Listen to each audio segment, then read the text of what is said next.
Hello, everybody. I'm here for a quick review of topic 7.6, the new imperialism. First of all, let's make sure we understand what imperialism is. Imperialism is a policy of extending a country's power and influence through diplomacy or military force. So notice this word that it's a policy. It is not just any old act of aggression that somebody randomly does. It's a country having a policy, a standing identity of taking over and influencing other countries. It can be done by military force, but it can also be done through economic pressure and other means. So why would you become an imperialistic nation? There's lots of major motives for this, but among the four that we're going to mention, number one, searching for raw materials, things that your country needs and cannot produce itself.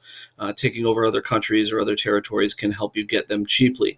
Likewise, if you make certain things and there's not enough demand, then developing markets for finished goods. Can you force someone to trade for your stuff?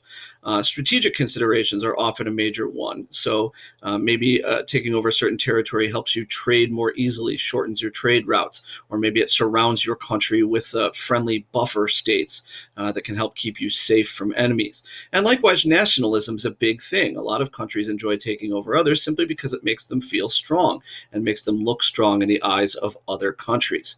So if we're going to talk about the new imperialism, what are we comparing it to? What is the previous or old imperialism? The Age of Discovery is what we're talking about here, and you can picture in your head the era of Christopher Columbus and sailing ships and things like that. This began in the early 1400s with Portugal and Spain beginning to try to sail toward the Far East. And after a while, when the Americas were discovered and it was realized that this was not Asia, this was used as first wave imperialism, or first wave colonization, rather, where Europeans began to colonize the Americas.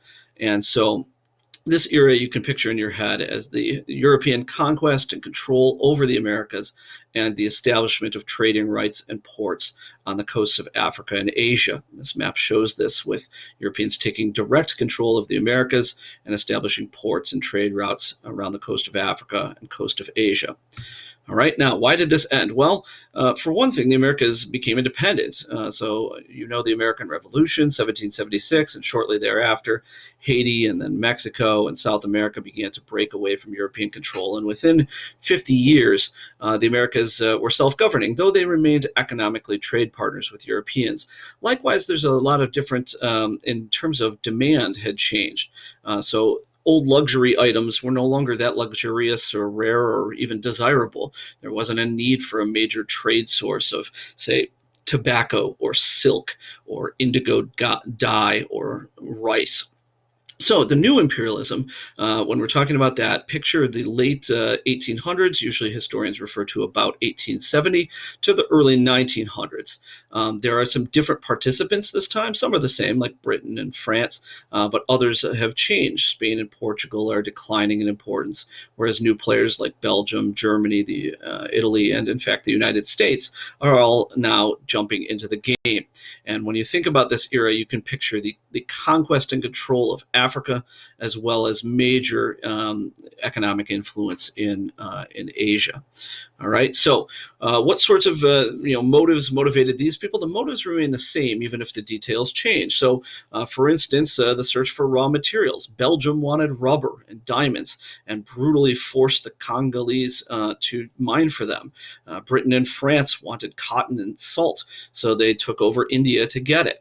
Likewise, developing markets for finished goods, still a major consideration. The United States sailed its navy up to the ports of Japan and forced it at gunpoint to open up to trade with the Americas. And likewise, Britain went so far as to go to war against China because it refused to accept opium as a trade good. Strategic considerations remain big. France dug the Suez Canal through Egypt to shorten its trade routes to East Asia, and likewise the Panama Canal was dug by the United States, not just for trade, but also because the United States wanted to become a Pacific naval power. And finally, nationalistic considerations are still a huge deal. New countries like Germany and Italy, they have just emerged. They're only 15, 20 years old, and they want to look like powerful countries just like everybody else. So they got involved in the imperialistic game. That's 5 minutes on the new imperialism. Next time we'll talk about how they justified it.